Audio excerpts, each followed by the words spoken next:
If you're into the Pokemon card game, there's probably one of many buckets that you could fall into. You could be a collector, you could be an investor, you could be a seller, you could be a hobbyist, you could be a trader, you could be a flipper, a ripper, a shipper, or someone in their basement that makes YouTube videos. No matter what you are, it's always going to be important to know where to buy Pokemon cards. And today on the Lab TCG, I'm bringing you a video about where you can buy Pokemon cards in 2023. We're going to be talking about online retailers, local card stores, thrift shops, yard sales, all of these different things. And if you're in the business and you want to know how to get cards cheaper, stay till the end, because I'm going to go over some of my strategies that I use to get Pokemon cards for less than what they should be worth, so that I can sell them for a profit. But if you're a collector, some of these other resources are going to be more valuable than those, and this is going to be a comprehensive guide on all the places that I would go to buy Pokemon cards in 2023. So without further ado, the first place that we're going to be looking at is going to be online retailers. Now, online retailers, you're all familiar with them. There's nothing crazy surprising here. I'm talking about the big box brands, whether that's Walmart, Amazon, eBay, TCG Player, Mercari. The list goes on, and there are so many more places that you can buy from. Did you also know that there is a Pokemon Center? The PokemonCenter.com has all sorts of Pokemon products available all the time. Some of them go out of stock, but in general, it's a great place to not only buy plushies like the ones you see here behind me, Pokemon products. You can actually get Brilliant Stars booster boxes for $143 right now. That's pretty surprising considering they're $180, isn't it? But there's all sorts of things that you can do on online websites. And when you have some of the things that we're going to be discussing at the end of the video, you can actually get these products for less if you're a business. So online places are a great place to get convenient, cheap product. It's usually at MSRP pricing, and these are going to be places that are reputable. If you're going to have buyer protection anytime something goes wrong. But most of these places on their websites are going to be where you're going to want to buy these Pokemon cards. So number two, it's going to be utilizing your local area to buy Pokemon cards. Now, this is great for people that are in the business, because when you are buying bulk cards or you're buying collections, you need to figure out people that are in your area and kind of establish your presence as a buyer of Pokemon cards. If you're more into the hobby, you're going to be more flexible with pricing, and you'll probably be able to find some cool things. You know, you may be able to find some of the older school product. Maybe that's Diamond and Pearl or Heart Gold, Soul Silver, or even further back to base set. There's tons of collections that can be bought online through these local meetup groups. So I'm talking about Facebook Marketplace and OfferUp primarily. These are two of the sources that I use to kind of utilize and make sure that I can find local deals. Another way to be able to do this is through social media. If you kind of talk about where you're generally located,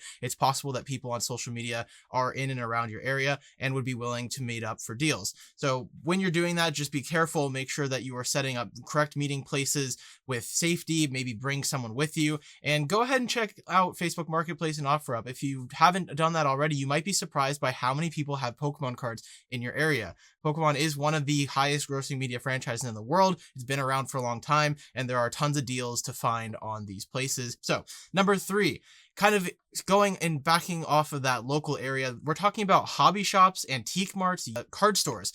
If you haven't already, search up your area. Just go on Google and say like card stores near me, hobby stores near me, antique marts near me. There's a lot of interesting things that you can find on here. And something that I, discovered when I was younger is around me, there's antique marts. And one time about 5-6 years ago, I walked into one of these antique marts and found fossil packs, Team Rocket packs, first edition packs. Now, it's 2023, Pokemon is a lot more popular than it was a couple years ago, so the likelihoods of you finding things that I have found probably are less, but I think you'd be surprised by how many people still actually sell cards in some of these methods, like specifically antique marts. Card stores are a lot more popular nowadays, but you'd be surprised what you can find. So these are excellent ways to not only support your local community with some of the things that you could be buying and to support the businesses that are there, but they can also be cool hangout spots. Specifically card stores and hobby stores, you might find that they have like local leagues that you can go to and hang out with other Pokemon card players and collectors. So there's a ton of opportunity to buy Pokemon cards from those places. The next one we're going to talk about is kind of similar to what I just mentioned. If you don't know, there are Pokemon tournaments that run throughout the world, actually. So even if you're not in the United States, there are so many Pokemon tournaments across the world. League challenges, which are like local little city tournaments where people in the local area come and compete for prizes and all of this stuff. There are their regional championships. So multiple states of players, but really players from across the U.S. and sometimes even the globe congregate at these regional championships. They're now hitting attendance members of like 1,600 people. There are tons and tons of Pokemon fans at these places. Then you go a step further, you're going to like international championships. So even if you're outside of the US, they run 4 international championships. There's one in the US, there's one in Brazil, there is one in Europe, and there's one in Australia. So even if you're not from the US, there are places that you can go to find people that have Pokemon cards, and they don't like it when you sell there. So trading is probably a better term, but there's all sorts of places with the tournament structure that you can go to. And of course, if you're interested in some of the more high value cards, some of the first place trophy cards from the World Championships, these are going to be for those real big ballers that can spend thousands and thousands of dollars. But whether you're hunting Champions Festivals or first place Pokemon trophy cards, the World Championships is the creme de la creme of Pokemon tournaments that you could be going to find rare, collectible, and neat Pokemon cards. So that's going to be it for the Pokemon tournament stuff. But it's kind of sticking in this like in-person realm. The next thing I want to talk about is yard stores or yard sales and thrift shops. There are thrift stores like Goodwill, like I don't know, bargain markets. There's all sorts of different name brand thrift stores, and there's even local mom and pop thrift stores that maybe you just have a random thrift store in your area.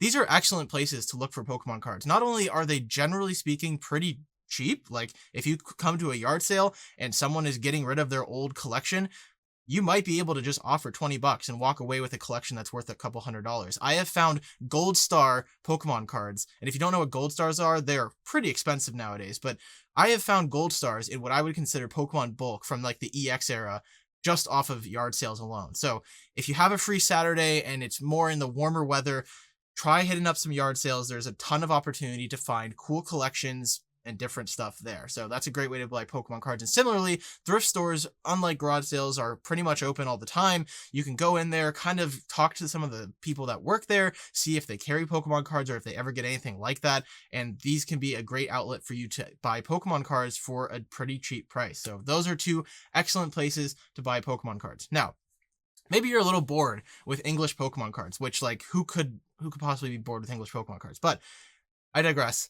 There are ways to buy other languages of Pokemon cards. Now, specifically, I'm going to be talking about Japanese websites because Japanese Pokemon cards seem to be second in popularity to English, at least here in the United States. And not only that, but there are all sorts of interesting Japanese products that people here in the United States can't get. There's unique promo cards, there's unique products, there's all sorts of unique little plushies and trinkets and items that people can get from the Pokemon Center Japan. There's all sorts of ways to access Japanese websites and buy products, have them shipped to a middleman, and then have them shipped to the US. Now, this can be a little bit of an expensive process, but it could be favorable depending on what you're buying. Usually, if you're trying to get like sealed product, it's better to just go to eBay and buy from sellers that are already in Japan. But if you're looking for more niched items, there are middleman services like Bai and Zen Market that you can use to go on to places like Yahoo Japan, the Japanese Mercari, the Pokemon Center Japan, and buy products from those sites, ship them to the middleman service, and then the middleman service will ship them to you for a fee and shipping. So depending on how much product you're actually buying, this can be cost effective, and there's all sorts of different ways to do that. But those are some of my favorite services that I use to buy Pokemon cards from Japan, and if that's something you're interested, I'd highly recommend that you check them out. Now, for those of you that have been here, you're waiting for the business content. Like, Will, you own a business. You should be telling us how to buy Pokemon cards for cheaper. We don't want to pay for retail.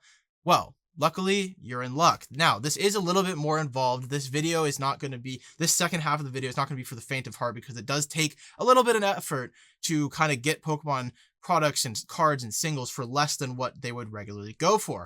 So, let's talk about a few things. Now, resale tax IDs. This is one of my favorite things in the Pokemon card game hobby. It's really just for anybody that owns a reselling business. I'm not going to go into some of the nitty gritty with this thing, but essentially, depending on the state that you're in, you can go to your state's website and register for a resale tax ID, a sales ID, a sales tax ID. It has a lot of different names depending on the state that you're in, but essentially what this allows you to do is when you are out there sourcing inventory, you can buy Pokemon product and not pay sales tax on it if you are using it for business purposes and for resale later.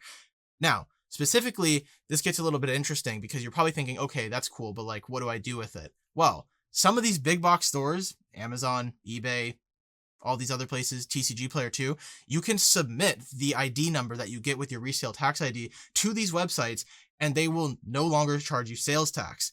That's how you get things for cheaper. Now, that, depending on the state, could be pretty significant. Like in Washington, the sales tax is like 10%. In Maryland, the sales tax is like 6%. It depends by the state how much the sales tax is going to be, but that can be a huge cost savings if you're able to do that. And you're operating as a business. You should have a sole proprietorship or an LLC or something, other legal entity structure that would allow you to do that. And of course, you are using this for business purposes. So resale tax IDs are a great way. Now, how do you get even more money off of your orders? Well, that's where we open into the world of credit cards. Now, I know credit cards are not for everyone. These need to be used responsibly. If you're going to use a credit card and put thousands of dollars on it and never pay it off, these are probably not the best advice for you. But if you are going to use a credit card responsibly, there are tons of credit cards out there, whether they are business credit cards or personal credit cards, that give you cash back rewards for your spend. That could be in the form of rewards points through Chase, and those are going to unlock you travel and other benefits like that. Or these could be in the form of straight up cash back. For example, I buy a lot of stuff on Amazon. The Amazon signature card Visa gives me 5% back as a Prime member on any purchases I make on Amazon.com. So if you start to stack up these different things, you have your resale tax ID that gets rid of sales tax, and then you have the 5% back with the credit card. Now that's a lot of money that you're taking off of the orders that you're making as a business.